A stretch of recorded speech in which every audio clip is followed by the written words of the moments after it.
интернете полно предложений худеть с помощью волшебной жевательной резинки. Жуешь и становишься стройнее. Лишние килограммы тают на глазах.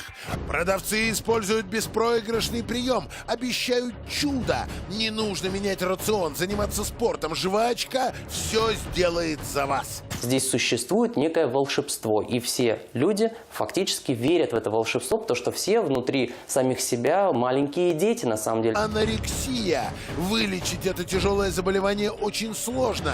Его жертвами становятся, как правило, юные особы, чье сознание изувечено просмотром модных журналов, в которых красуются очень худые модели. Человек как бы отвыкает есть. То есть он входит в такое состояние, когда он себе поставил где-то бессознательно на каких-то подкорковых структурах некий запрет. То есть он выключает этот пищевой инстинкт. И организм перестает усваивать ту пищу, с которой он должен соприкасаться каждый день.